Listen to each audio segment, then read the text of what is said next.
Hey, well, welcome this morning to our second webinar. This morning we're talking about reframing social value, the relationship between insight, impact, and investment. And we're really delighted so many of you could join us. Just a brief note, we are recording the webinar. And we hope that everybody enjoys the talk this morning. We are going to have a couple of points for interaction via Slido, so do have your smartphones at the ready, and Ed will kind of prompt you when there's those opportunities.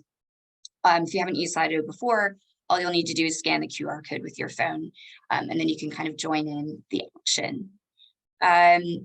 So welcome. My name is Mary-Kathryn Adams, MK. It's fine. I'm the Chief Exec of Simetrica-Jacobs. And hopefully this is a double act this morning. You'll hear a little bit from me, but it won't just be me. Ed Dallas, our Chief Economist, is also joining us. So you can ask him the really tough stuff if you've got really tough methodological questions. You have the opportunity as we go to type in questions into the chat function. So please do go ahead and type those. Don't worry if they don't appear straight away. One of our colleagues is at the ready, and he'll be kind of sifting through those and calling on people to ask their questions once we get to the Q&A session. There'll be plenty of time for lively discussion and debate. And Ed, you're controlling my screen, just FYI. We've got dual controls going, which we're messing with. So I'll be kicking things off and just going through a really brief background to Simetrica-Jacobs.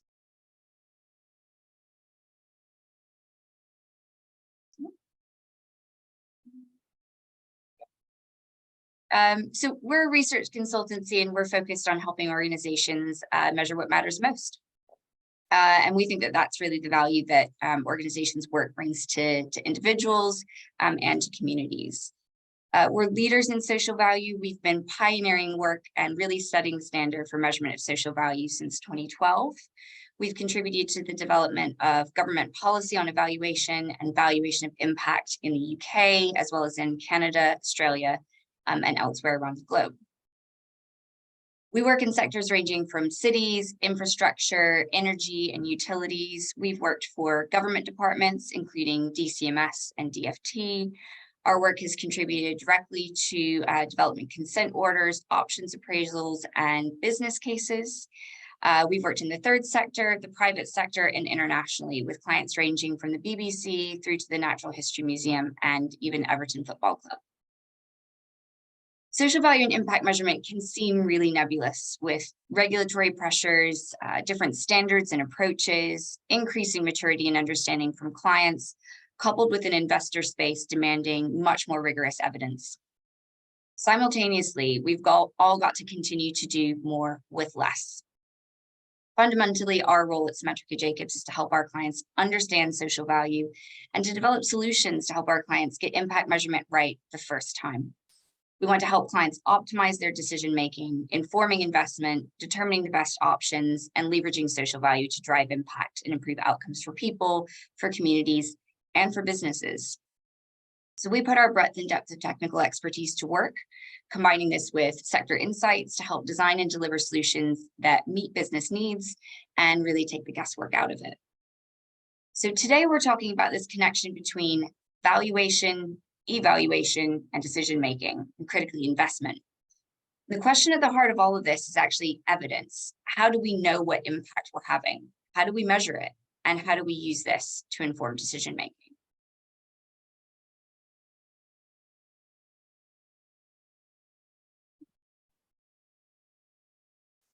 So to answer this question, we're actually going to go back to the 18th century. Bear with me for a minute. Some of you may be familiar with the story of Dr. James Lind, who was a Royal Navy surgeon. Back in the 18th century, he becomes pretty appalled going on all these voyages by the number of cases of scurvy on board as he undertakes journeys. And at this point in time, it's actually not uncommon for more than half of the crew to perish. They don't know what's causing it. So in 1747, aboard the Salisbury, he conducts what's widely regarded as the first modern clinical control trial. There are actually earlier references, but mostly we point to Lind as the first one.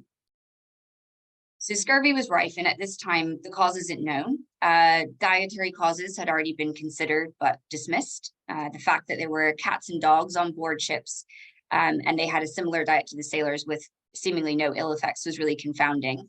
And it turns out that actually many other mammals can actually synthesize vitamin C, but humans can't. Treatments like seawater had been introduced, and the Navy really favored these because they were actually a really cheap option.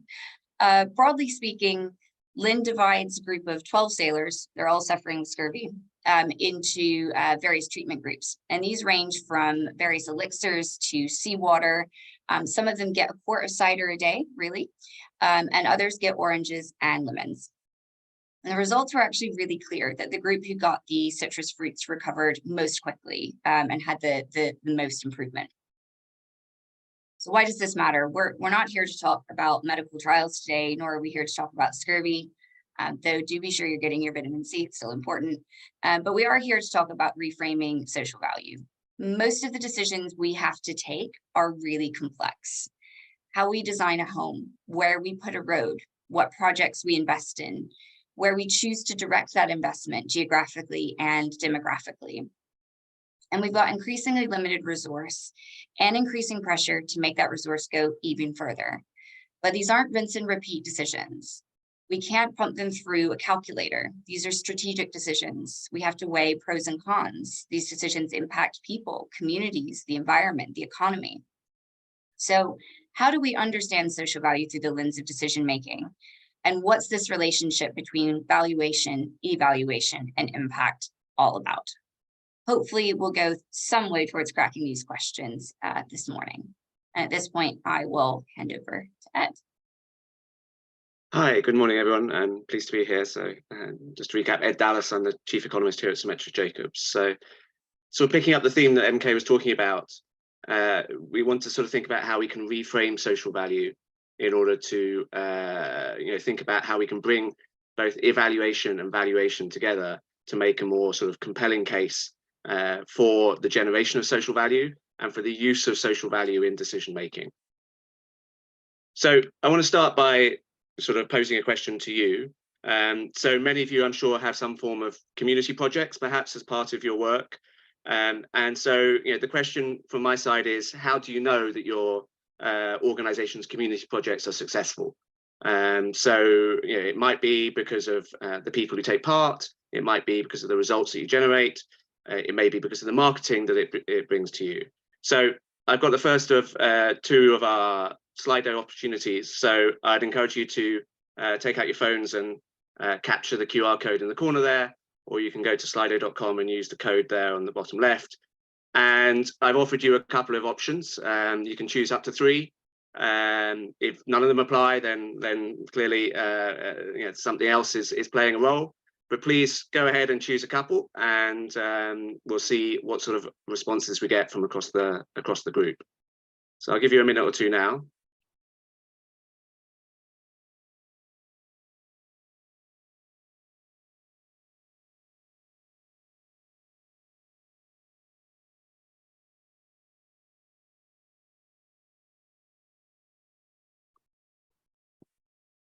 Great, I can see lots of responses coming in. 20 more seconds.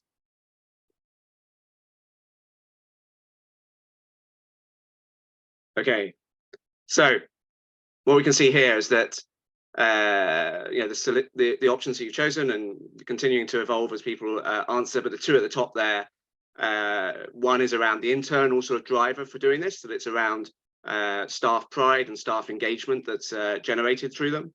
And the other is that we understand the difference that we're making in our communities, and I think that in particular is one that we want to explore further through the rest of this session. But we can see here there's a lot of different drivers perhaps for our engagement with community projects, and there's a need for us to think about what it is we're trying to show to which stakeholders. But I think at the core of it is this concept of trying to bring together evaluation and valuation. So thank you for your participation. So from my perspective, impact is about sort of more than the resources that we put in. So we can spend resources We can even think about how many people we've engaged and delivered to, so to speak, through our projects. But it's really about how people's lives have changed as a result of the activity. And my challenge to you as organizations is, what have you changed? So what is different as a result of your activity? And how does that allow us to demonstrate our impact in a much more compelling way? So I want to talk a little bit about apprenticeships. Apprenticeships are often at the heart of many organizations' approach to social value. And I want to talk about how this sort of evolution of how they have been considered perhaps in when talking about social value in the last 10 or so years. So perhaps some time ago, people would have said, well, we've invested in apprenticeships. We spent some money. That's great. We've got a certain number of apprenticeships going through our scheme. That's a great way of showing that you're having an impact on society, and you're doing something to pay back to society as well. There was then perhaps a focus on the fact that actually, those people who you're employing are paying taxes, so that's a sort of a wider benefit to society that's coming through your activity. You're generating taxes, you're paying back into society, and that is a positive impact as well. More recently, a lot of work has been done around sort of quality of life impacts, well-being impacts for these sorts of things. So some of the work that we did in association with the Housing Association Charitable Trust looked at the quality of life impacts of people being on schemes like apprenticeships or training or other outcomes, and putting a value against those, and therefore trying to put people back at the center of our decision making by thinking about how our social impact programs, whether it's apprenticeships or community projects, really affect people's quality of life. But I want to try and push this one stage further. And clearly what we did in that work and what we've done jointly with the sector is think about what's the value of an apprenticeship in general.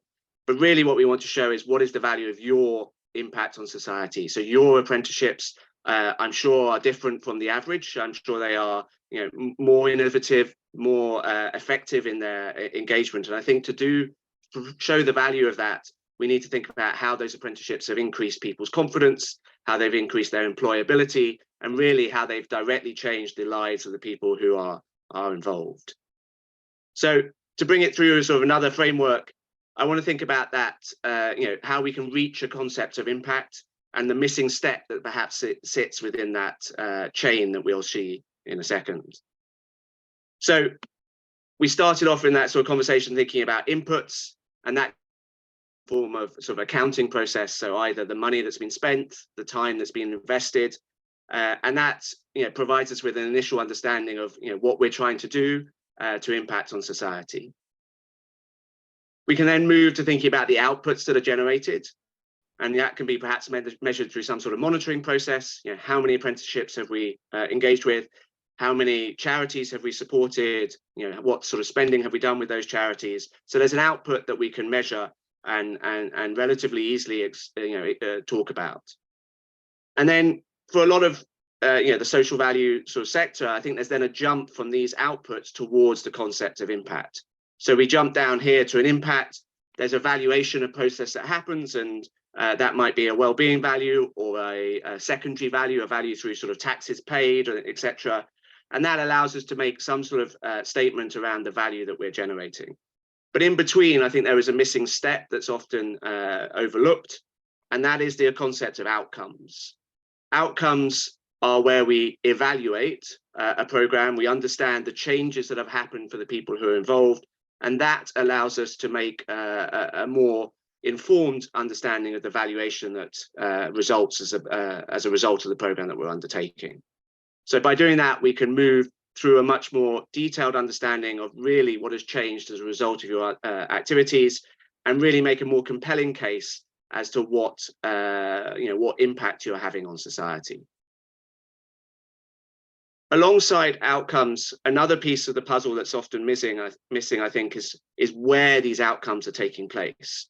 So, in economics, we know that value and need are very closely related. So, if you want a bottle of water and it's hot, you'll find that the price has gone up. And that reflects the fact that, the need has gone up, and therefore the value that people place on that bottle of water has increased. So in general, your impact will be greatest where the need is most.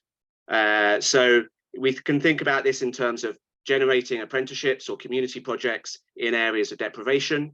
And some of the work that we've done in the past has been looking at trying to put a value on those distributional impacts. And we're looking to develop this further in the future to really try and help organizations think about what is the difference between undertaking apprenticeships in one region compared to a more affluent region, and how does that show an increased impact on society that you're having. And I think it's really important that organizations also undertake that sort of initial step to understand the communities where they're operating and identify those needs that exist. And by servicing those needs, by providing projects or engaging with the local community in a way that tackles those problems, the impact you'll generate will automatically be much more significant. I want to talk now about a few examples of this in action. So one is about how we use valuation to make a business case. So a few years ago, we worked with the then Ministry of Housing, Communities and Local Government. I think it's been renamed since. It seems to get a new name fairly regularly. But the Ministry of Housing, Communities and Local Government at the time, to look at a project that's been proposed for a national Holocaust Memorial and Learning Centre, which is planned to be in a park just next to Parliament. And what you can see here is an artist's impression of what will be built, and the museum itself will be underground underneath the park. And we undertook some work to help the government department in this case to make the business case, to make the cost benefit analysis case for this project, to understand the value that it would generate to society. And we did that through some contingent valuation work, so some work where we went out and surveyed people to understand their value. And we identified two elements of the value. So there's a use value, so clearly people will visit, hopefully, this project, and there is a willingness to pay on their side to make those visits. But also, really crucially, I think, for a project that deals with a topic as significant as the Holocaust, there is a non-use value. So there's a value in maintaining the memory of this terrible tragedy, especially, I think, as people who have experienced it, unfortunately, are getting elderly and therefore are perhaps no longer with us. So there is, and we saw expressed in the survey, an understanding of the value that people place on the existence of this project, even if they themselves are perhaps not intending to make use of the site. And that value is really important in terms of understanding the value to society of this project. And this then helped to feed into the business case, the cost benefit analysis undertaken in taking this project forward. And I understand that it's now likely to move forward in the future, and there's some planning issues that are being worked through, but it has been part of the positive case for the development of this project in the forthcoming years. And the other project I wanted to talk about briefly is one that we did with a social impact company that works in the education space, and they're called Evolve. And they have a project called Project Hero, which is a project to help those from disadvantaged backgrounds, in particular, those who are facing challenges in integrating with the mainstream education sort of scheme, in terms of supporting them to, in a one-to-one setting, to identify their requirements and to support them to reintegrate into mainstream education.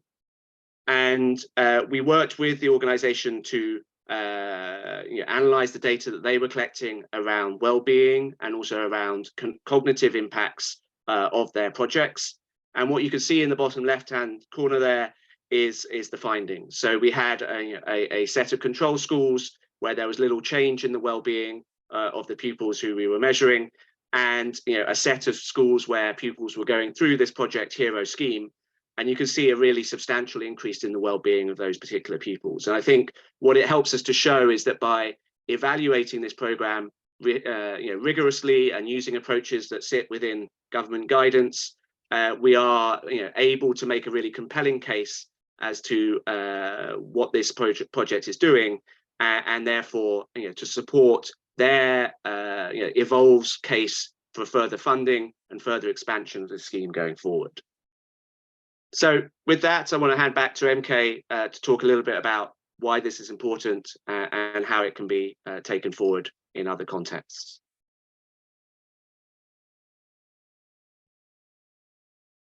Thanks so much, Ed. Some really nice examples there, which hopefully bring to life this valuation versus and evaluation question. But as with anything else, the question in all of this is why bother? Why do it? You know, takes time and money and effort to evaluate things, to value things, to understand impact. And really, this is where the investment element comes in. This is where it kind of hits in your wallet, and that's why we think you should bother. So bear with me. Another little story here. I know what you're thinking. What does Blockbuster have to do with social value? It would appear on the face of it very little, but many will be familiar with the fact that the CEO of Blockbuster had the opportunity to buy Netflix for $50 million in 2000. Absolute bargain. Mark Randolph and Reed Hastings pitched to the CEO of Blockbuster, and the story goes that he basically laughed them out of the room. But they sort of got the last laugh, because today Netflix annually takes about 30 billion in revenue. Blockbuster thought the .com era was overblown, and they couldn't see a sustainable future in online businesses. What they failed to understand was that human behavior was changing. They failed to understand how people, and how people were actually responding to a changing market. So because they failed to anticipate, they failed to innovate, and ultimately it cost them big time. Interestingly, also, when Alexander Graham Bell invented the telephone, he approached the bosses of Western Union, the leading telegraph company at the time, and offered to sell the patent. So they said the idea of installing a telephone in every city was idiotic, because why would anyone opt to use such an impractical device when you can already go into any telegraph office and send a message to any city? So they kind of made the same mistake. Blockbuster originally grew from 1 store to over 9,000. Today, there's just one left, and the image on your screen is the one that's left. It's in Bend, Oregon. So a little bit of quiz knowledge for you there. There's lots of other examples of failing to take the big picture into account. So really what all this means is that social value is actually part of strategic decision making. These aren't things that you can just pop into a formula or into a spreadsheet.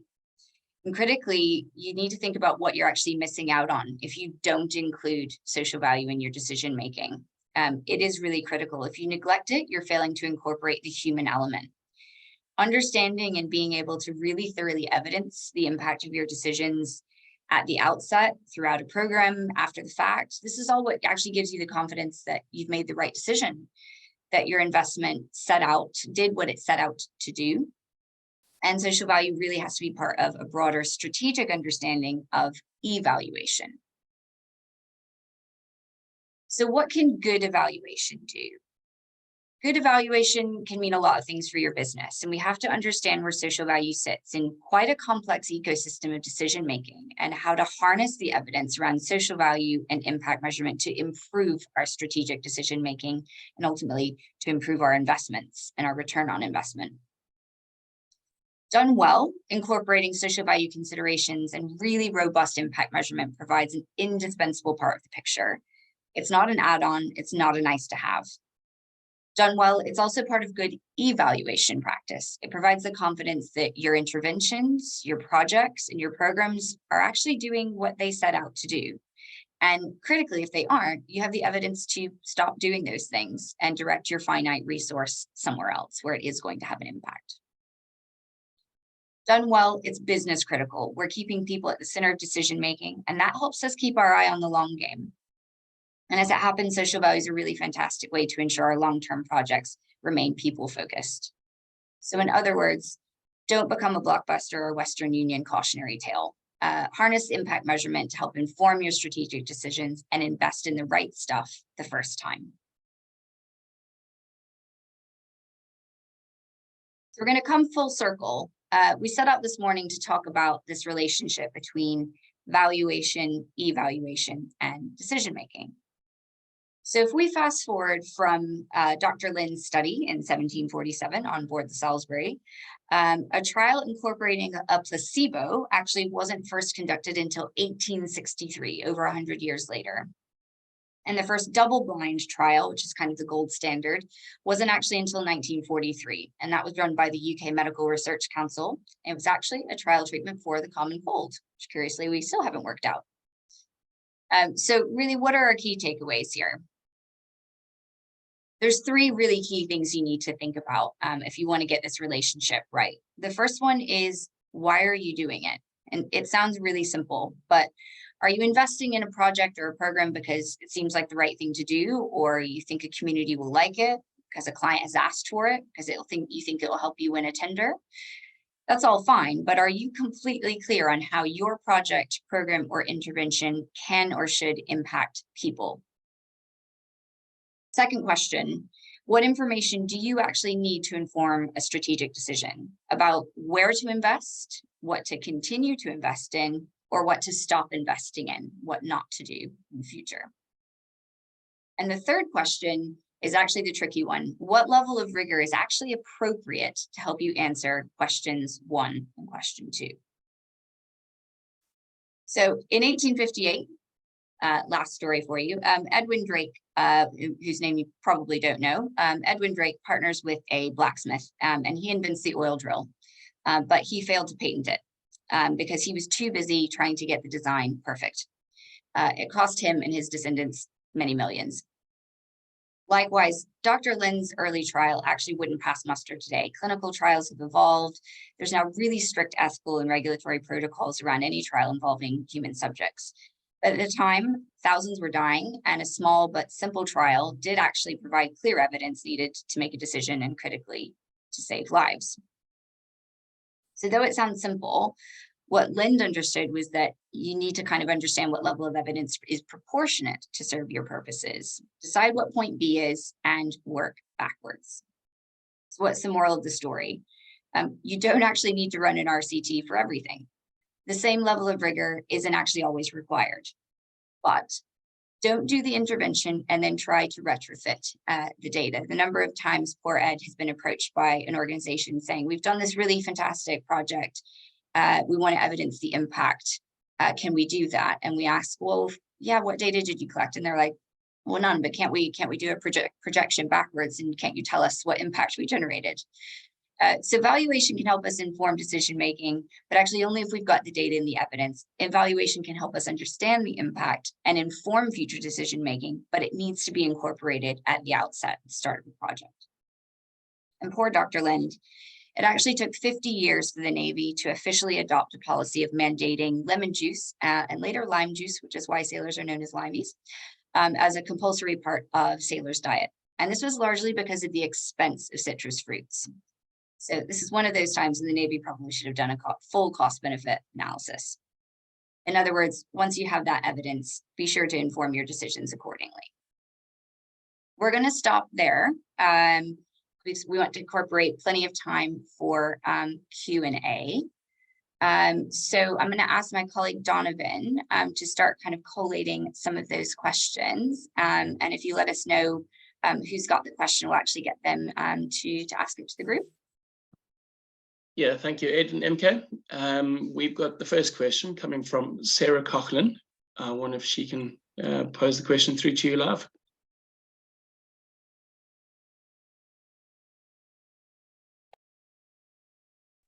Sarah, yeah, we can hear you.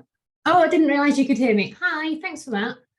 My question is about the feasibility of impact-led studies at scale. Often we're talking about multiple geographies, multiple sites, multi-million-pound spends. How feasible is that in your experience? And where does the gap between what you're describing and some of the calculators, where's the crossover there?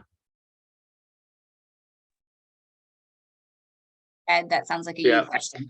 So I think we can start small. Yeah, so it's not a case of having to try and evaluate everything all at once. I think it is, it's just good to start with the rigor at the beginning, as MK said, prior to starting projects, to think, how are we going to evaluate this? How are we going to know that we've been successful at the end?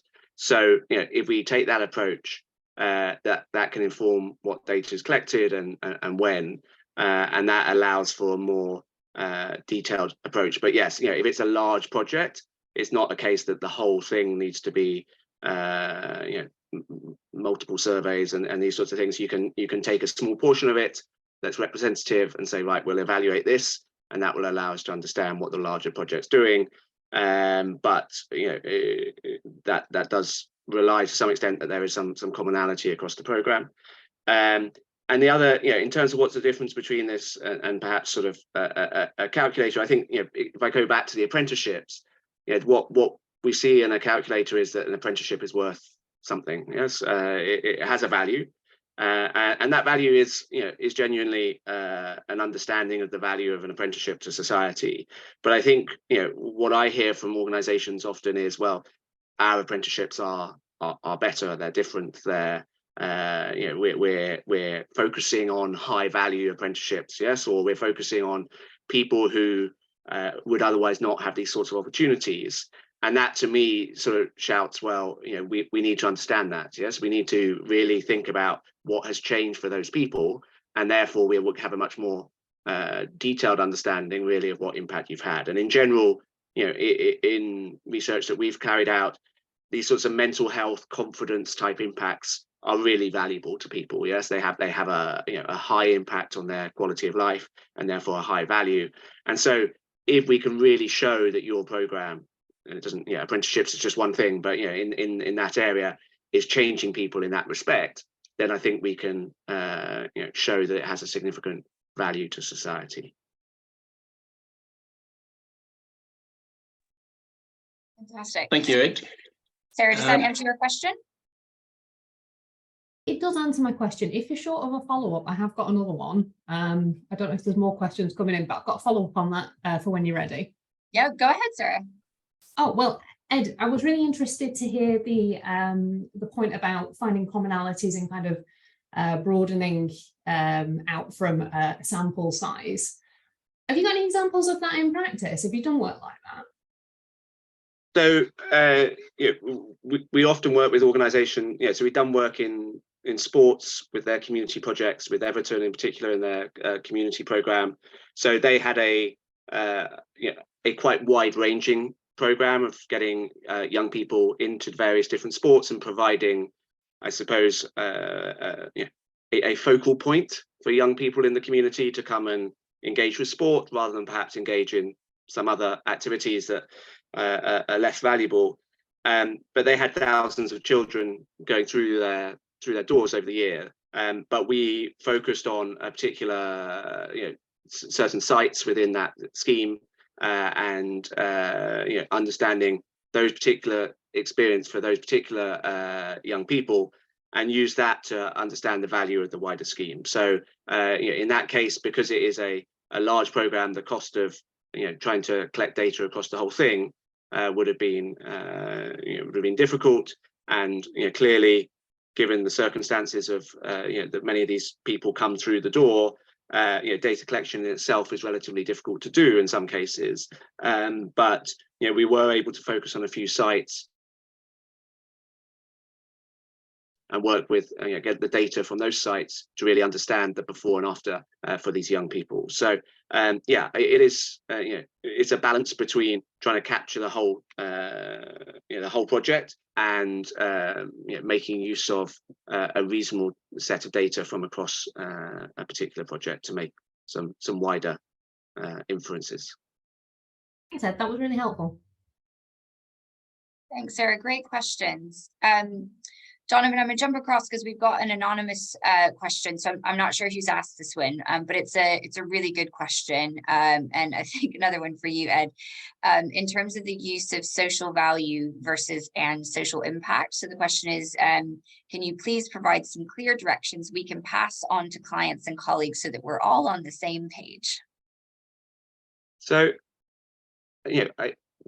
from my perspective, social value is just a way of putting a pound sign on an impact. Yes, and why do we want to put a pound sign on the impact? There's a couple of reasons, isn't there? One is because then we can compare it against the costs and make a judgment as to whether something's worth doing.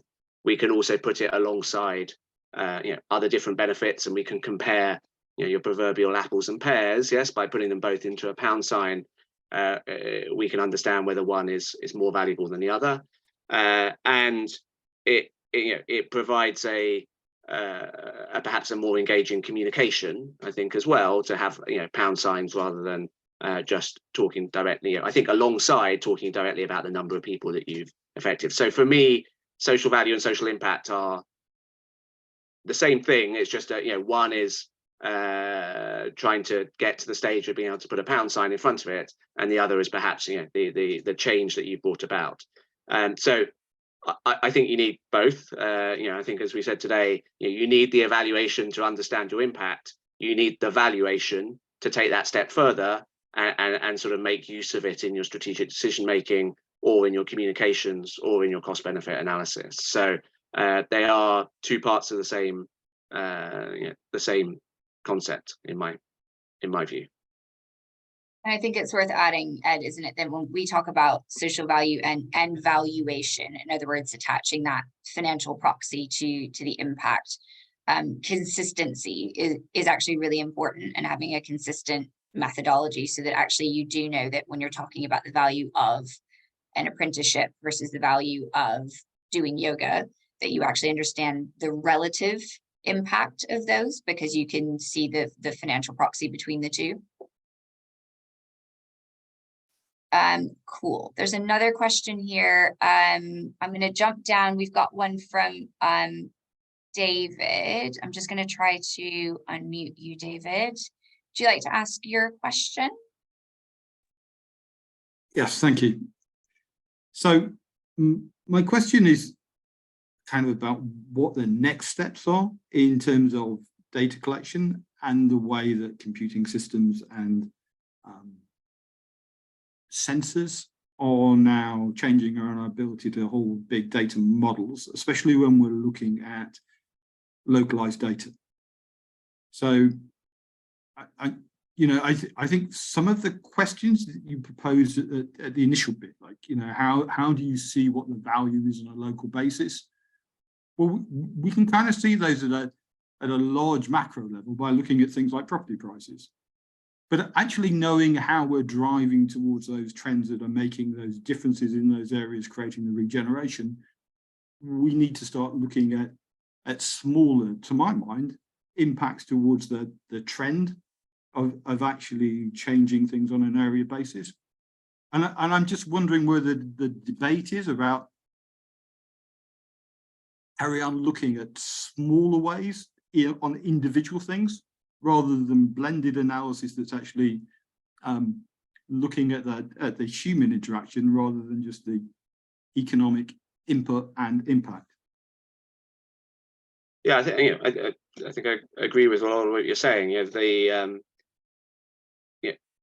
Yes, property prices are a reflection in some ways of some aspects of value. Yes, and that there's a fairly well-established sort of methodology within economics called revealed preference, which allows you to use things like property prices to try and sort of put a value on certain things like green space. But I think it can only get you so far. And actually, if you look at the research around the value of something like green space, for example, to a local community, it's possible to value it in a number of different ways and to triangulate across them.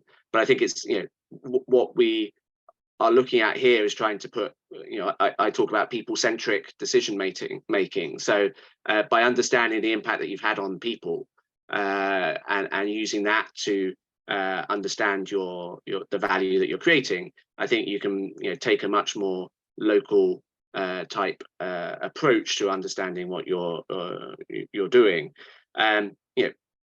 Survey data can be collected for projects and things. That is one way of understanding what's changed.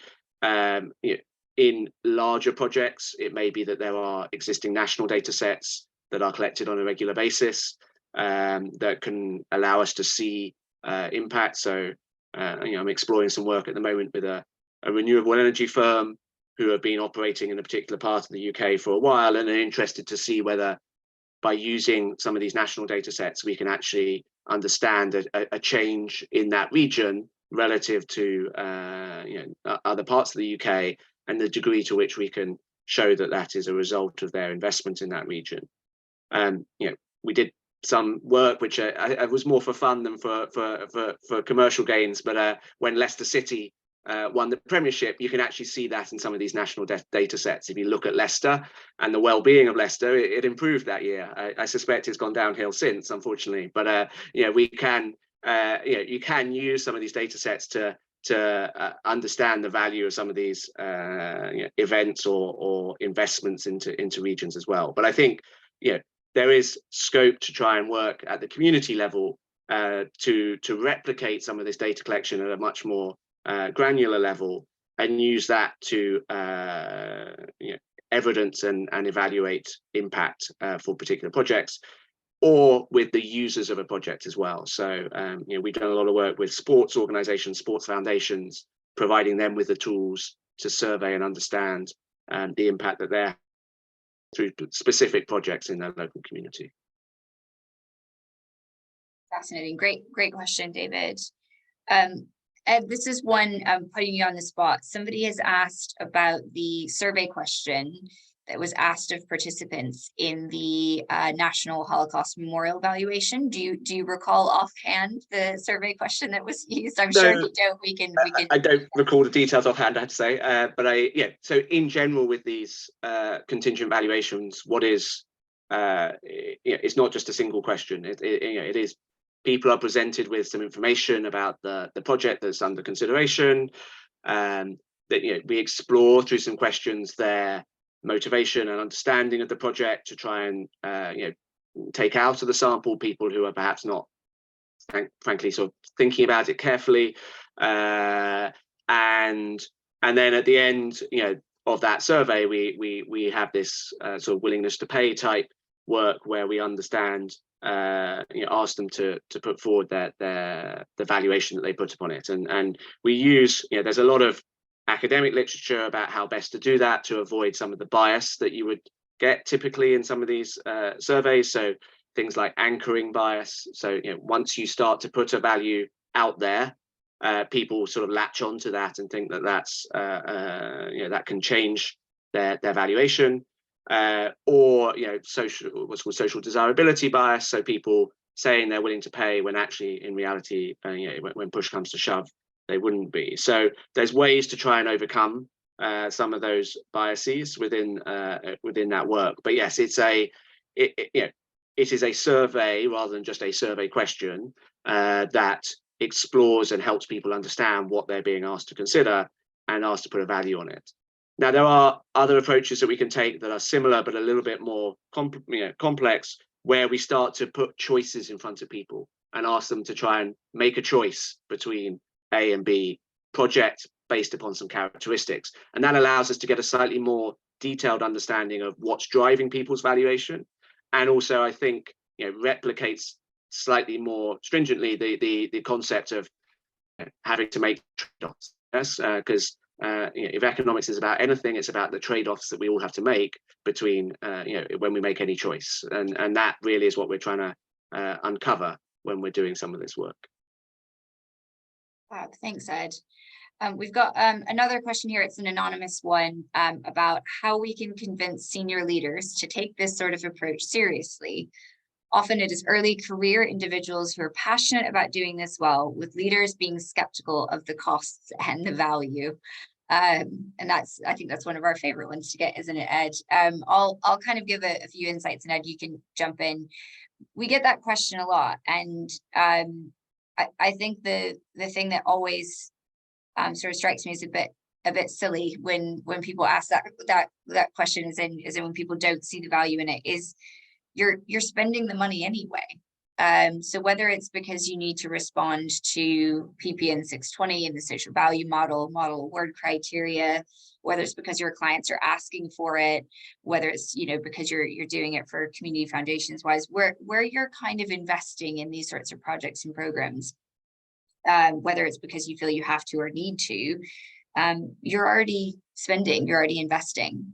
So it seems completely silly not to understand the value of what you're doing, to be able to evidence the impact of what you're doing, to be able to show that you're actually investing in the right things, and also recognizing that it's not deliver social value, deliver impact, or deliver business benefit. They aren't mutually exclusive, because we know that actually if we are kind of doing the right things, that we increase brand reputation and customer loyalty, we increase staff retention, that all of these things are actually kind of good for business as well.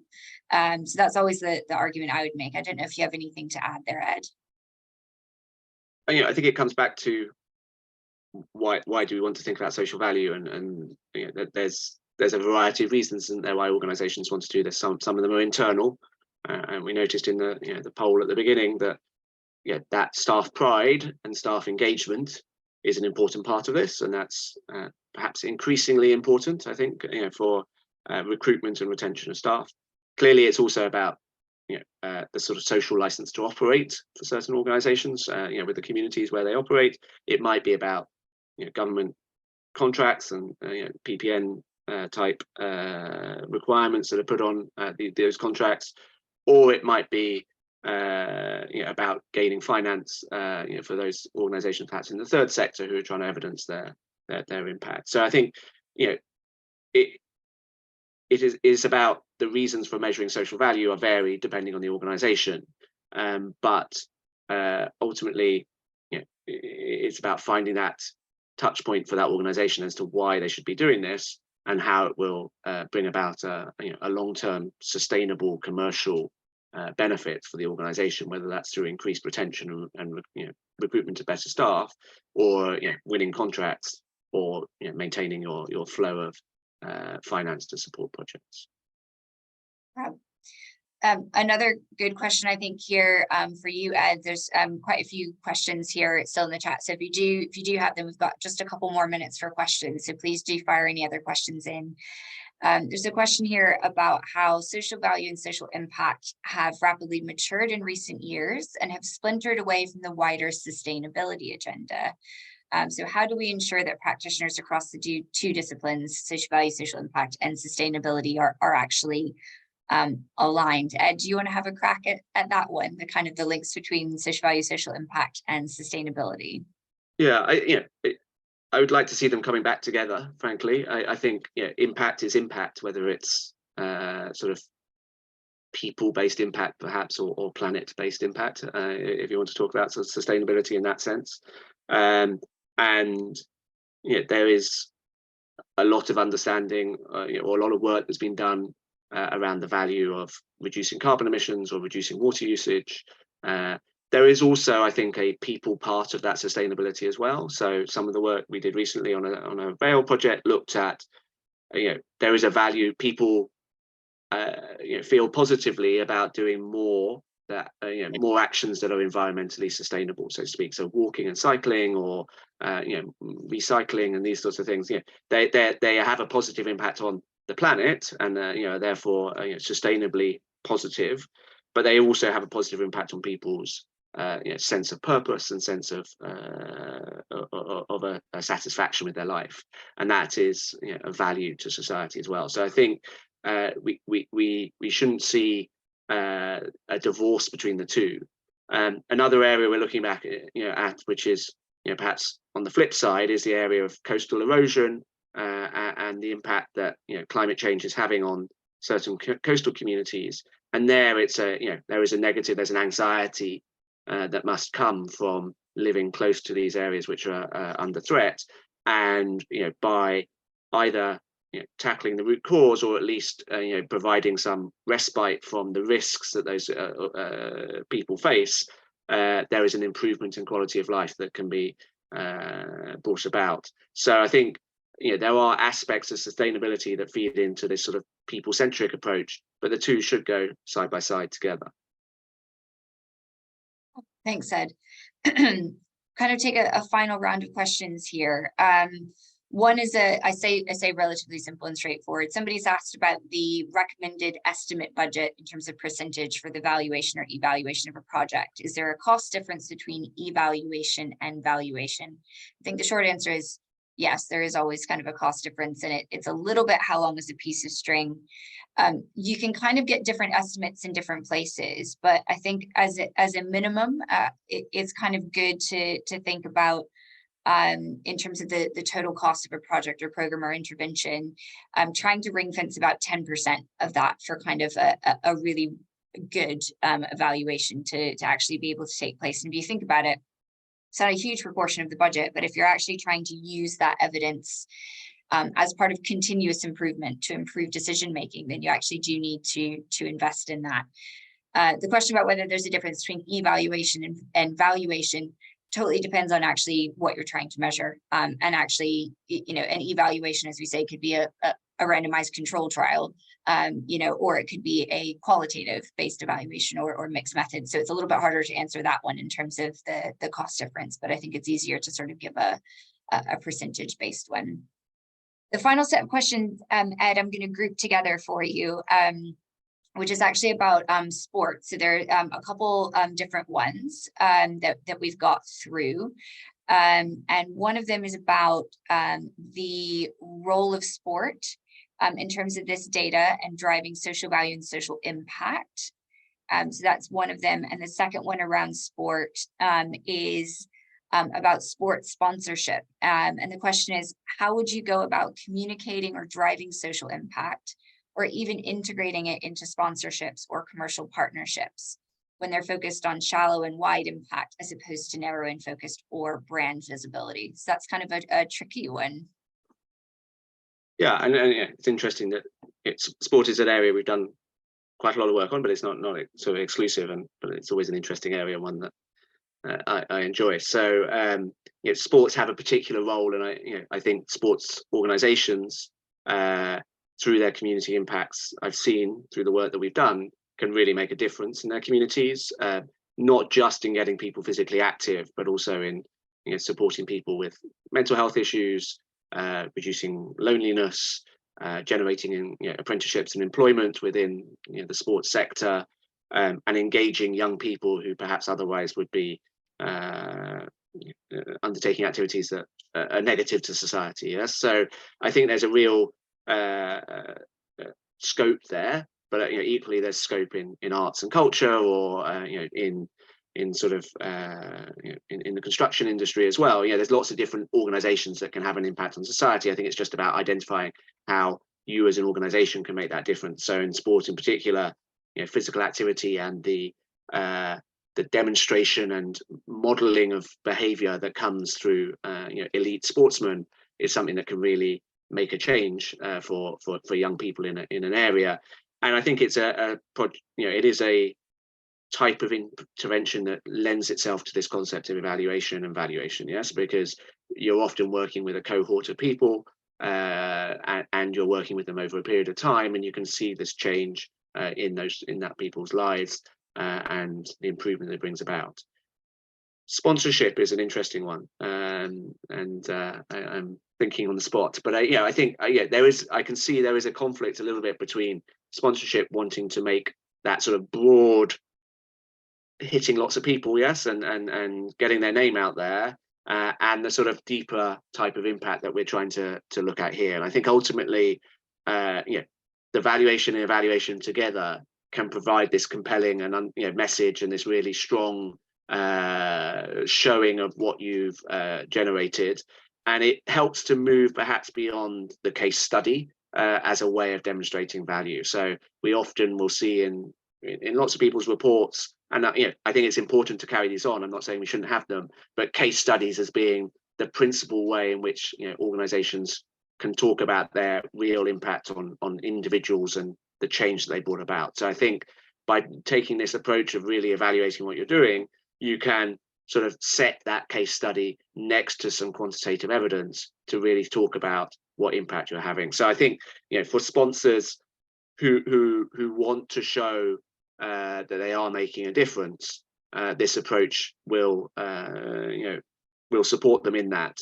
But I can see that there is a need for that to be balanced against their requirements to sort of have a broad visual of their logo or of their brand. But I think this is about strengthening that brand through real evidence of their impact. And Ed, again, I think that's about keeping it strategic, isn't it? Keeping it really well aligned. Doing things that are meaningful and kind of well aligned to kind of overall purpose. Makes it an easier ask. Makes it easier to kind of integrate it rather than kind of trying to do something that's slightly perpendicular. Before people go, we are going to end on time. We've been keeping a watchful eye. I want to get you all to your next meetings on time, but we would really love to know what you'd like to see next. So we hope we had time to answer as many questions as possible. So if you don't mind kind of rejoining the Slido link, or if you still got it up, you can choose multiple options here, because really what we want to do is provide more content for those around the table. And we'd also encourage you, if you haven't done, to please join our Leaders and Innovators Network. You can do that on our website. It's completely free to join, but members of the Leaders and Innovators Network do get priority access to our webinars. And we'll be sending out some newsletters to them actually very shortly as well, with kind of a roundup of some of our latest thinking. So please do join the network and let us know what you'd like to see. It looks like there's a couple people responding, so I'll flip to the next slide to see what our results are looking like. Great, so some opportunities for smaller group collaboration, roundtables. So if you haven't answered, do keep popping responses in there, and we'll take those on board for the next things that we're planning. We've got lots in the pipeline. And finally, if you haven't visited our LinkedIn page, we've launched a 3 Things series, which is exactly what it says on the tin. Topic focused all around impact measurement methods and all things social value related. We're trying to get those out ideally a couple of times a month. And it's 3 quick, accessible things about that topic. We've already launched the second installment, and they're all available, as I say, on our LinkedIn page. So in closing, thanks, Ed. Lots of kind of really interesting insights there and some great case studies. We hope you'll join the Leaders and Innovators Network. And thank you all so much for attending this morning. We hope to see you next time. Thank you.